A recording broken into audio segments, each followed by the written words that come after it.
Chapter 10. Hilda's Cape. Right! Shut it! Bellowed Mr. Flash. Murph was 3 weeks into his time at the school, and the one thing he had learned conclusively was that Mr. Flash liked to start the day with a really good bellow. As a first year, every day started with an hour of capability training, the one lesson Murph had absolutely no chance of being any good at. He was getting a little bit sick of being reminded of this fact every single morning. So, with the exception of Kid Normal over there, this is the part of the day where we try to hone your capes and get you match fit, so to speak. Mr. Flash seemed to think of most things in life as a game or match of some kind. As I explained during the first week of term, He continued, your first year at the school is the only time you'll be having CT lessons all together. In the summer, we'll be splitting you into 2 groups based on how useful your cape is and how well you can use it, separating the wheat from the chaff, as it were. It's chaff, not chaff, said a soft voice from the side of the classroom. Murph looked across and saw that Mr. Drench was sitting there.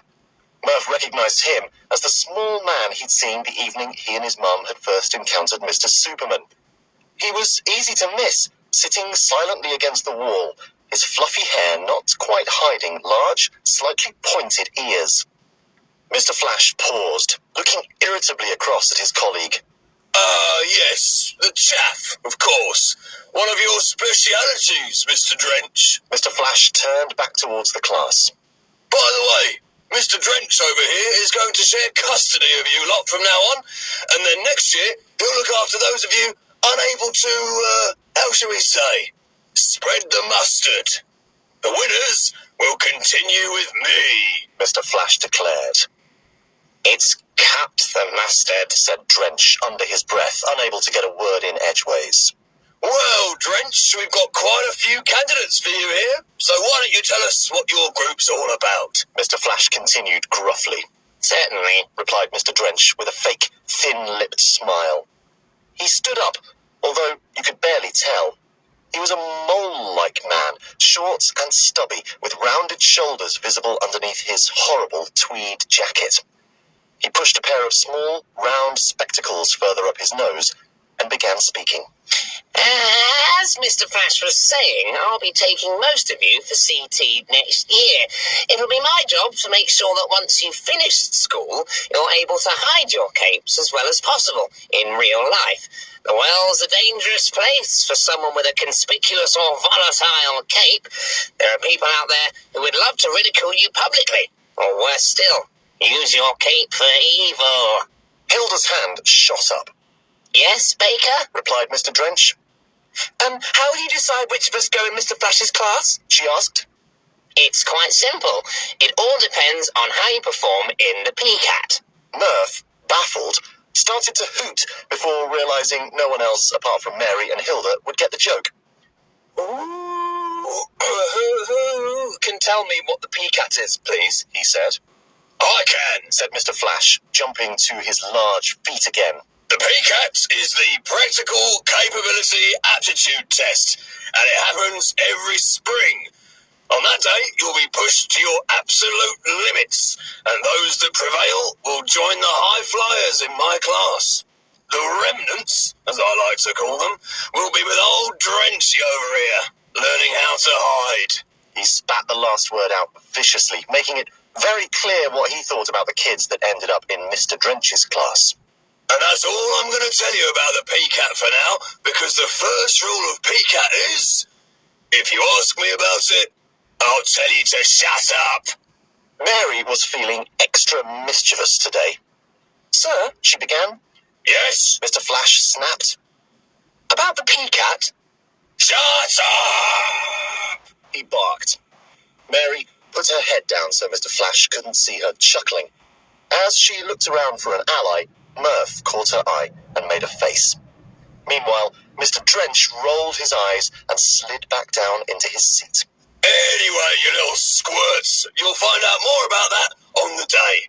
Until then, I just need to see that you're making progress in the way you control your cape, and make sure you're able to keep it hidden from prying eyes. Right then, who's going to go first today? I will, sir, said a rather confident young man by the name of Charlie. Ah, yes, Charlie, replied Mr. Flash. Announce your cape to the class. I heat beams, sir. Right, the technical term for Charlie's cape is, of course, visually controlled thermal concentration, or VCTC for short. Mr. Flash squeaked up the letters onto the chalkboard as he spoke. A very handy cape, this, folks. Maybe even one the Alliance might find useful if developed to a really high level. I remember a time when this cape got them out of a sticky situation. Or should I say, chilly situation. The Ice Fiend invasion of 92 was no match for my old mate Dr. Thermo, who soon saw them off with a couple of stares. Great days. Great days. Anyway, anyone got a muffin? What a weird story, Murph thought. But, keen as he was to hear more about the Ice Fiends, he suddenly realised that for the first time ever, he could actually contribute something to a CT lesson. Namely, a muffin. His mum had been given a baking book for her birthday, and the best consequence of this so far was the freshly baked break-time muffin she'd given Murph every morning for the past week. This was his chance. Murph's hands shot up in the air, holding the muffin aloft like a baby lion. Although we should point out, for legal reasons, that it was nothing whatsoever like a scene from the film The Lion King. Chuck it over here then, Cooper, barked Mr. Flash, reaching out and catching Murph's tossed muffin. He set it down on the centre of his wooden desk. Let's see what you're made of, Charlie, he said. Do your worst. Charlie stood up. The class fell silent. He placed a finger on each temple as if he was about to screw them into his head. He bared his teeth like the evil uncle of a noble lion prince, which again had nothing to do with the Lion King. He widened his eyes and stared intently at the muffin. Gradually, it began to smoke. Murph looked around. The rest of his classmates were open-mouthed and expectant. Murph was just annoyed. He'd been looking forward to that muffin. It was a blueberry one. The plume of smoke grew larger. There was a sudden loud pop as one of the blueberries burst in the intense heat, and then the whole thing was engulfed in flames as the paper around it caught alight. It was well and truly an ex-muffin. Oh dear, how awful for you, young Cooper, guffawed Mr. Flash, seeing the expression on his face. Don't look at me like that. Murph was looking at him like that. It's nothing to do with me. He laughed uproariously and cocked his head at a tall girl in the second row with stark white blonde hair. Sort it out, Miss Thompson. With a flick of her long hair, the girl got to her feet and gestured towards the flames as if to say, stop.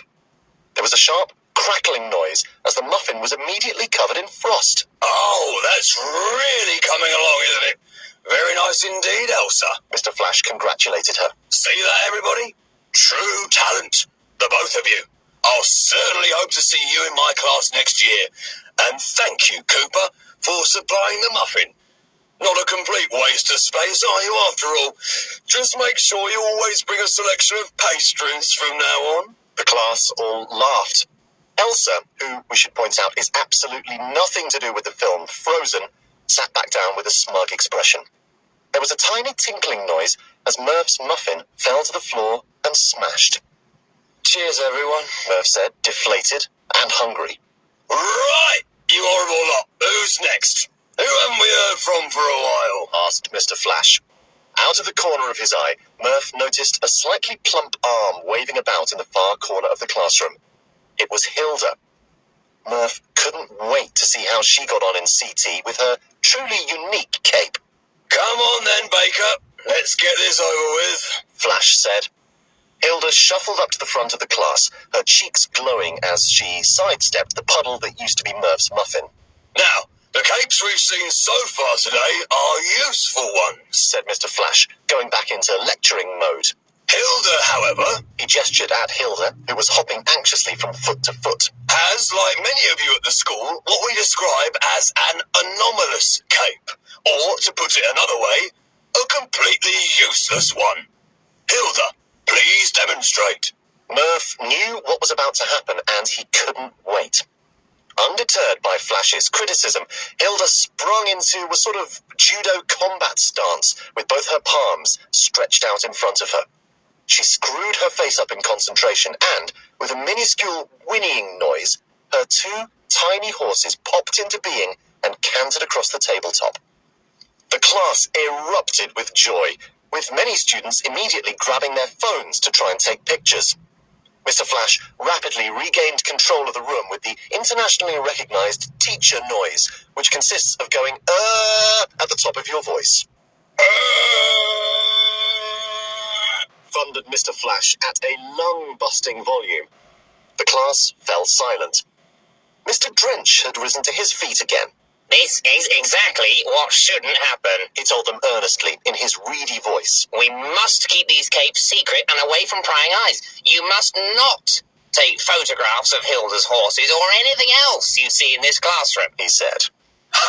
Mr. Flash cut in. Imagine what people would say if they saw a picture of a small, round girl producing ridiculous small horses willy-nilly. Hilda's lower lip began to quiver. They'd lock her up for being a loony. He roared. They'd call her a freak. A small, round, horse-producing freak. And they'd be right. That's what she is. Hilda burst into tears and fled back to her desk, the horses vanishing into thin air with the tiniest of neighs. And that, Continued Mr. Flash, is why Hilda and most of the rest of you need to learn to control your capes. Not so you can use them, but so you can conceal them. Hilda can live a normal life, as long as she doesn't go producing horses from her hands every time she gets a bit excited. Thankfully, at that moment, the bell rang, signifying the end of this onslaught for poor Hilda. Most of the class gathered up their things and disappeared into the corridor, but Murph and Mary packed up deliberately slowly, so they would be the last to leave. When the classroom had emptied, they shuffled over to Hilda, who was sitting there with a glum face. Don't worry about Flash, Said Murph, putting his hand on her shoulder. I love your tiny horses. He's just being nasty. And he wasted a good muffin. Yeah, he's a big bully. Don't take any notice. Be proud of your cape. Mary chipped in. It makes you who you are. Hilda looked up. Her face was wet with tears, and her nose had been doing a really impressive amount of running at the same time. She wiped her arm across her face, smearing everything into one blob of wet, post-cry slime. Thanks, guys, Said Hilda, or, as she had briefly become, the snot monster. I think it's the best cape going. Mr. Flash doesn't know what he's talking about. I agree, Murph reassured her. Hilda smiled. Mary and Murph helped her pack up her bag and gave her a tissue before stopping to clear up two tiny horse presents that had been left on the desk. Right, Said Murph. who fancies an ice cream? Great idea. Said Mary. And a new muffin for Murph. Joked Hilda. Yeah, and a new muffin. Stupid Mr. Flash, He replied. And for the first time in months, Murph found himself properly laughing as they walked off down the corridor in search of treats.